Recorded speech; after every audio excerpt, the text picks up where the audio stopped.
নমস্কার বন্ধুরা, আমি শিউলি আবারও চলে এলাম তোমাদের সাথে গল্প করতে আমার চ্যানেল শিউলির সাথে গল্প নিয়ে। আজকে আমরা যে গল্পটা শুনব একটু অন্য ধরনের গল্প। গল্পটার নাম ভালোবাসার চিহ্ন। গল্পটি লিখেছেন গৌতম দে। গল্পটা শুনে যদি তোমাদের ভালো লাগে অবশ্যই আমাকে কমেন্টস করে জানিও, লাইক দিও, আর চ্যানেলটা যদি এখনও সাবস্ক্রাইব করা না হয়ে থাকে অবশ্যই সাবস্ক্রাইব করো।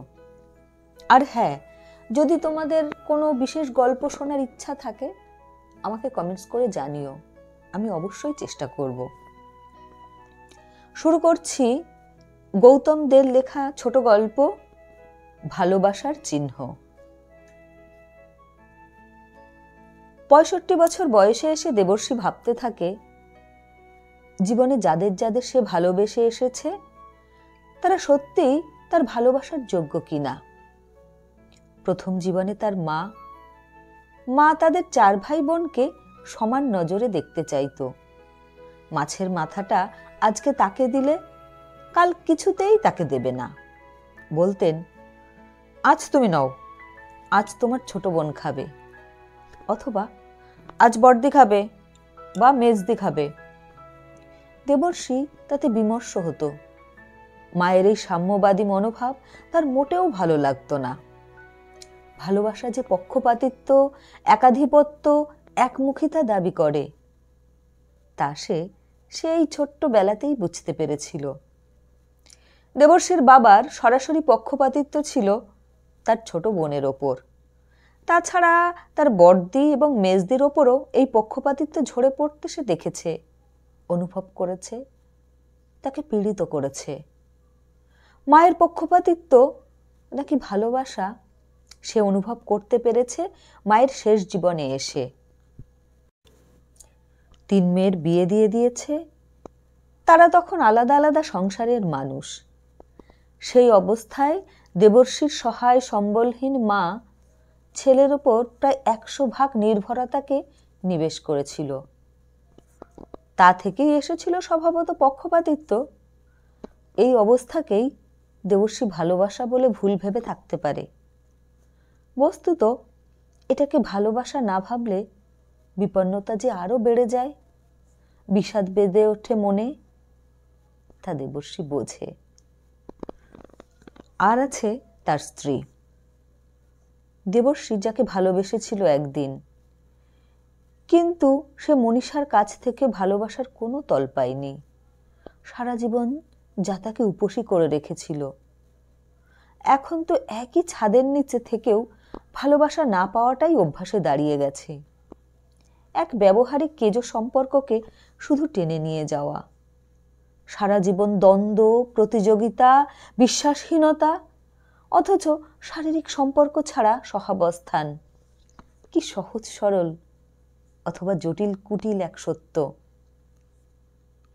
এছাড়া তার একমাত্র মেয়ে, একমাত্র সম্বল। কিন্তু প্রাত্যহিক বৃত্তছুট হয়ে কেউ যদি ভালোবাসার খোঁজ করে তবে তা কি অন্যায়? তা হয়তো নয়, তবে ভালোবাসা যখন শরীরী হয়ে উঠতে চায় শুধুমাত্র, তবে সে এক অন্য মাত্রায় প্রবাহিত হয় ভালোবাসার আছিলায়। কিন্তু যাকে সাক্ষাৎ কোনোদিন দেখেনি, স্পর্শ পায়নি, শুধু ছবি দেখেছে মুখ বইতে, মেসেজে 2-4 কথা হয়েছে মাত্র, তেমন যদি কেউ উপসী মনটাকে দখল করে বসে, তাকে এড়িয়ে যাওয়ার উপায় কি দেবর্ষী জানে না। এমনই একজন দেবর্ষীর জীবনে এলো, নাম মিতা। প্রথমে দেবর্ষী খেয়াল করেছিল মুখ বইতে তার কোনো লেখা মন্তব্যগুলোতে মিতা নামের এই নারী সব সময় ভালোবাসার চিহ্ন দিত। যদিও এমন মুখ বইতে হয়েই থাকে, অনেকে এই ভালোবাসার চিহ্ন প্রদান করে তার বন্ধুকে। পছন্দের চিহ্ন সংখ্যাই বেশি থাকে, কিন্তু ভালোবাসার চিহ্নও থাকে বেশ কয়েকটা।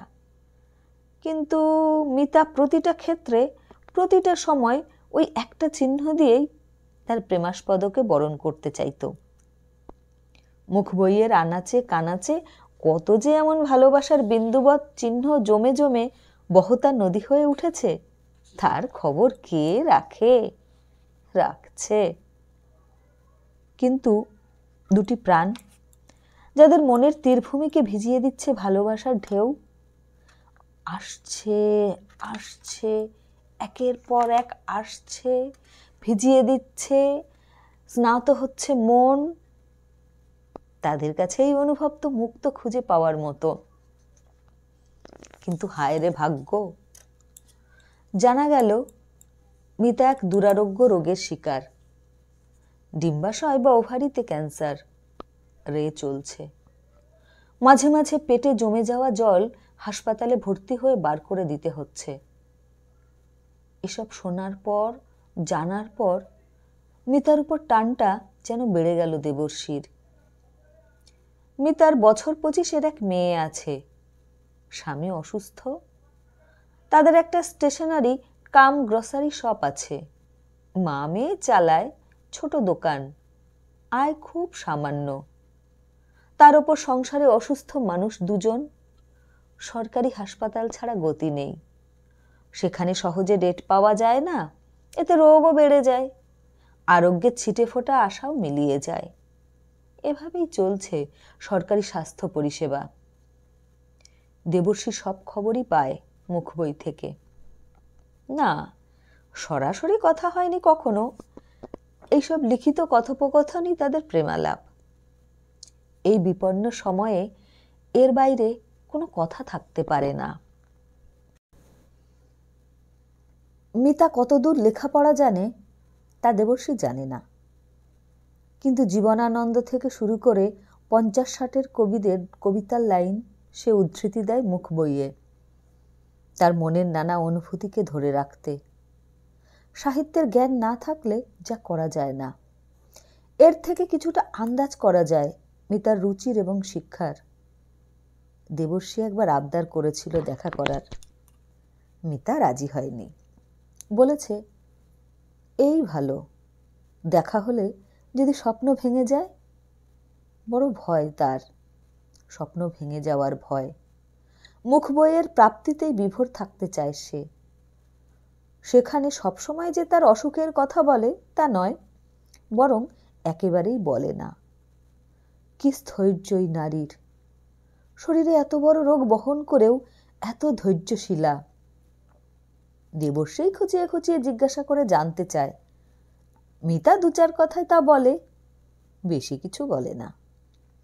দেবর্ষীর ইচ্ছে হয় ছুটে গিয়ে মিতাকে সাহায্য করে আসে, কিন্তু মিতা ঠিকানা দেয়নি, শুধু শহরের নামটা বলেছে।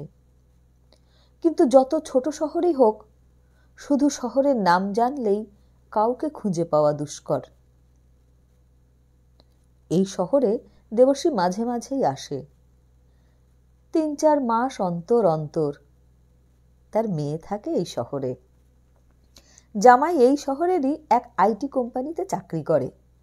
দেবর্ষীকে আসতে হয় তার স্ত্রীর চিকিৎসার জন্য। চোখের চিকিৎসার ভালো হাসপাতাল আছে এই শহরে, তাই তাদের রাজ্যের বাইরে এই শহরে তাকে বারে বারে আসতে হয়। এছাড়া তার আদরের মেয়ে জামাই আছে, তাদের সান্নিধ্যে আসাটাও এক বড় পাওনা তাদের কাছে। তারা মা বাবাকে যথেষ্ট যত্ন করেন।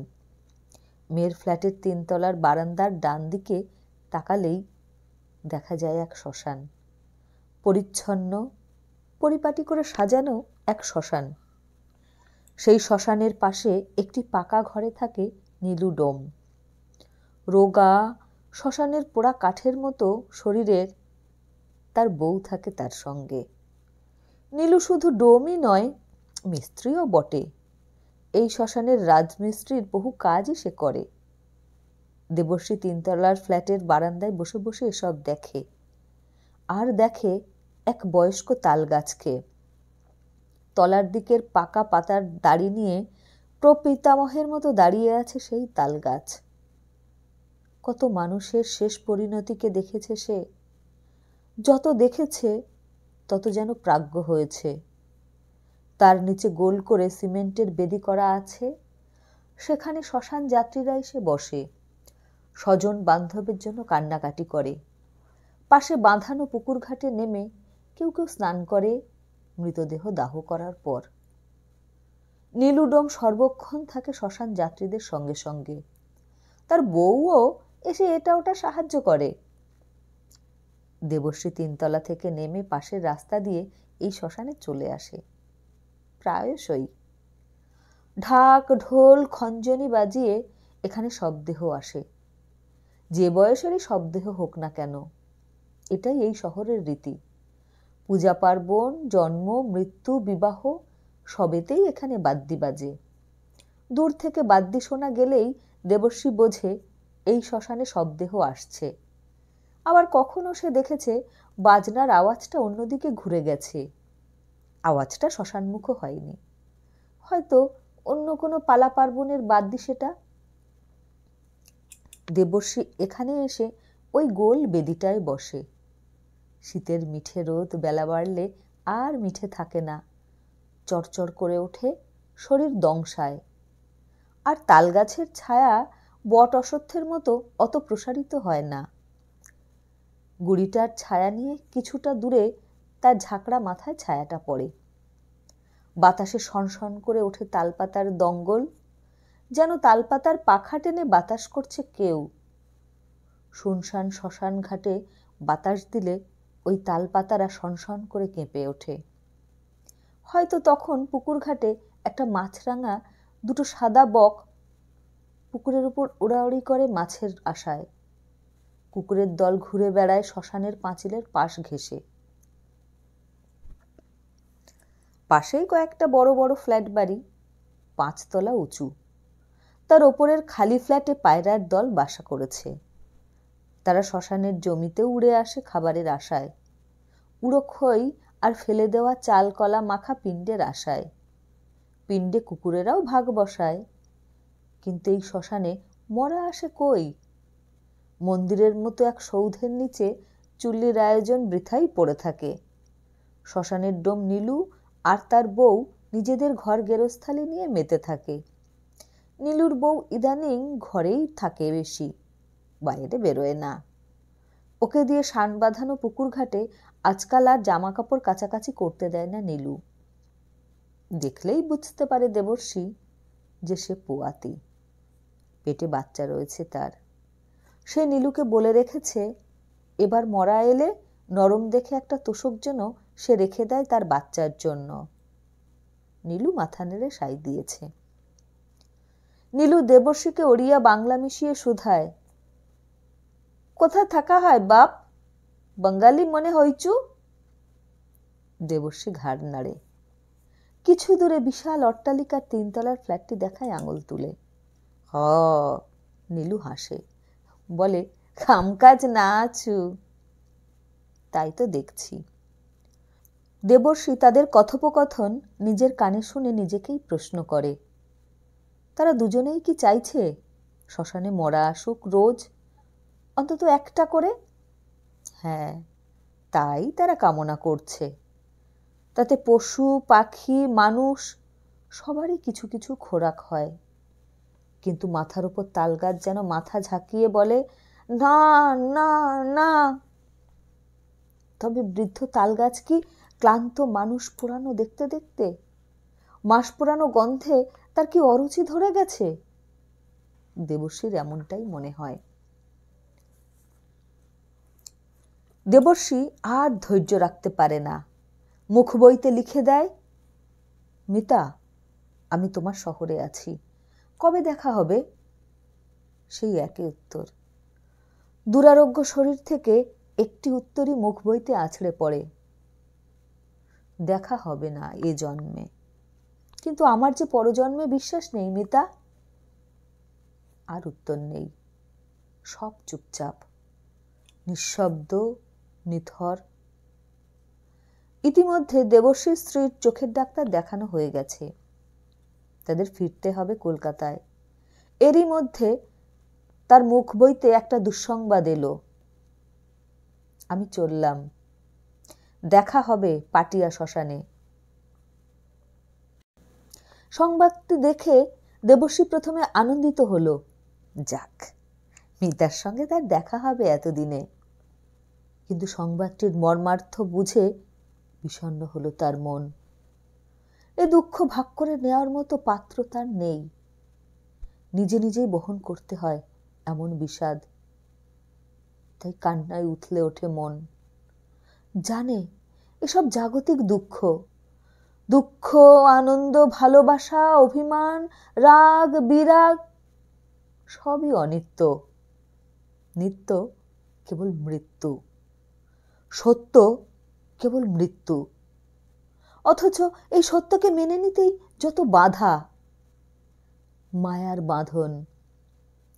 সকালে তাড়াতাড়ি ওঠাটা দেবর্ষীর অভ্যাস। 6:30টায় ঘড়িকে বলা থাকে, সে বেজে উঠে ডেকে দেয়। প্রাত্যকৃত্য করে সে তার স্ত্রী সোমাকে ঈষৎ জাগিয়ে জামা কাপড় পরে কাঁধে একটা ব্যাগ নিয়ে বেরিয়ে পড়ে। গলির মোড় পর্যন্ত হেঁটে এসে ডান দিকে একটা ঝুপড়ি টাইপের দোকানে সে একটা প্লাস্টিকের হাতলওয়ালা চেয়ারে এসে বসে। শ্যাম নায়েকের ফর্সা ছোট্টখাট্ট চেহারার বউটা এখানে সকালের খাবার বানায়।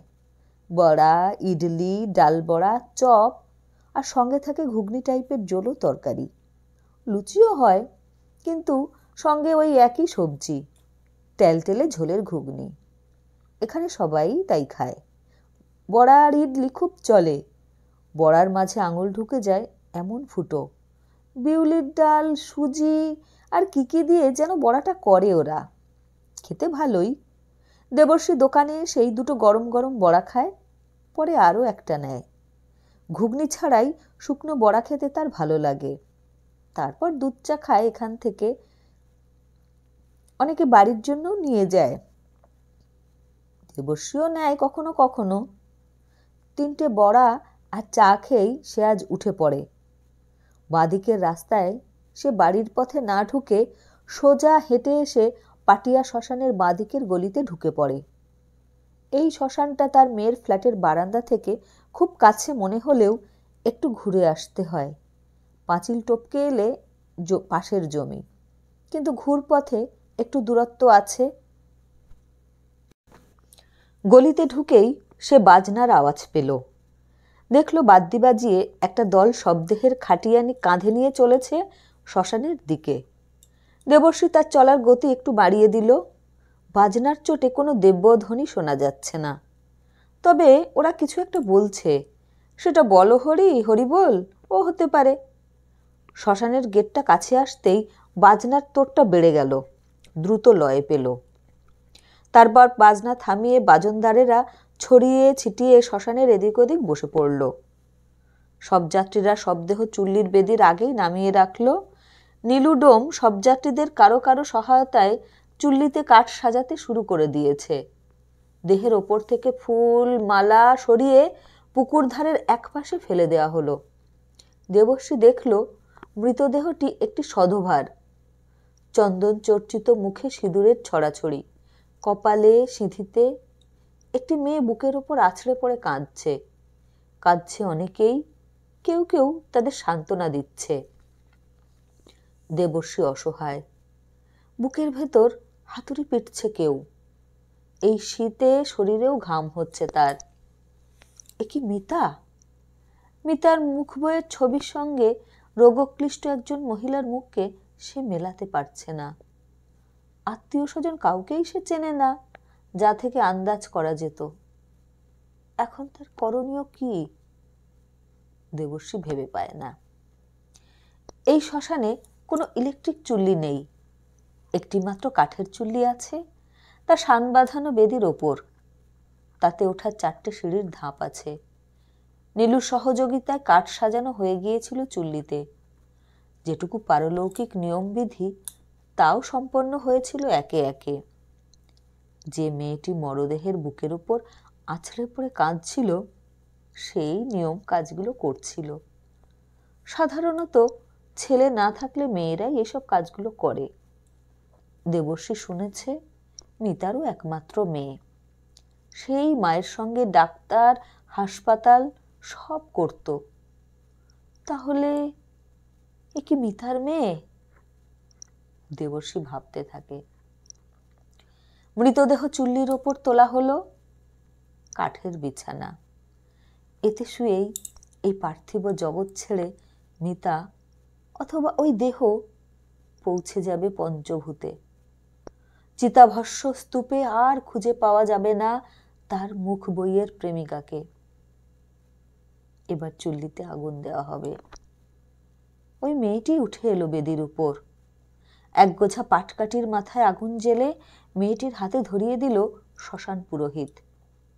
দেবশ্রী অনেককেই ঠেলে সরিয়ে একেবারে চুল্লিতে তোলা মৃতদেহের সামনে চলে এলো। ঝুঁকে পড়ে দেখতে লাগলো মুখ বইয়ের ছবির সঙ্গে এই মৃতদেহের মুখের বিন্দুমাত্র মিল খুঁজে পাওয়া যায় কিনা। কিন্তু না, কপালে সিঁথিতে সিঁদুর ল্যাপটানো চন্দন চর্চিত একটা ফ্যাকাশে মুখে সে মিতার আদল খুঁজে পেল না। তাহলে মিতা আজই সকালে মুখ বইতে এই লেখাটা পাঠালো কেন? আমি চললাম, দেখা হবে পাটিয়া শ্মশানে। হয়তো বুঝতে পেরেছিল ও আর বাঁচবে না, তাই তড়িঘড়ি লিখে পাঠিয়েছিল মুখ বইতে। দেবশ্রী চিৎকার করে বলতে ইচ্ছে করছিল, আমি তো এসেছি মিতা, এই পাটিয়া শ্মশানে তোমাকে প্রথম এবং শেষ দেখা দেখতে, কিন্তু আমি যে চিনতে পারছি না তোমায়। মুখ বইয়ের বান্ধব কি এভাবেই চেনা না দিয়ে না ফেরার দেশে চলে যায়? কিন্তু দেবশ্রীর মুখ দিয়ে একটি শব্দও বেরোলো না। শব্দগুলো দলা পাকিয়ে গলার কাছে আটকে রইল যেন। দেবশ্রীর মনে হলো এই অচেনা শ্মশান ভূমিতে তার একমাত্র আপনার জন ওই তাল গাছটি, প্রাজ্ঞ প্রপিতামহের মতো যে দাঁড়িয়ে আছে অনন্তকাল। সে বুঝি জানে সব কিছু। তাই দেবশ্রী মাথা তুলে তাল গাছকে জিজ্ঞেস করল, এই দেহ কার? মিতার? হঠাৎ মৃদু ঝড়ের মতো হাওয়া উঠল আকাশে। সব দেহের আগুন তাতে গতি পেল। তালগাছের পাতাগুলো নড়ে উঠল সনসন করে, যেন বলতে চাইল, হ্যাঁ হ্যাঁ হ্যাঁ। হঠাৎ বাদ্যি বেজে উঠল। পুকুর ধারের পাকুর গাছের ডালে বসে থাকা একটা মাছরাঙা এবং দুটো সাদা বক সভয়ে উড়ে গেল। বাজনদারেরা বাদ্যি বাজাতে বাজাতে নীলুর ঘরের দিকে এগিয়ে এলো। নীলু ছুটতে ছুটতে ঘরে ঢুকে পড়ল। একজন সদ্যজাতর কান্না কানে এলো দেবর্ষীর। সেও নীলুর পেছন পেছন ঘরে গিয়ে ঢুকলো। দেখলো একজন ধাইমা গোছের মহিলা, যে এতক্ষণ পোয়াতি বউটার প্রসবে সাহায্য করছিল সকলের অলক্ষ্যে, তার হাতে রক্ত রস মাখা এক কন্যা সন্তান। বাজনদারেরা বাজিয়ে চলেছিল আনন্দে। দেবশ্রী তার মোবাইলের ক্যামেরা খুলে পটপট কয়েকটা ছবি নিয়ে নিল এই দৃশ্যের। আজই সে মুখ বইতে পাঠাবে এই ছবি। কিন্তু মিতা আর ভালোবাসার চিহ্ন আঁকবে না কোনোদিন। নমস্কার।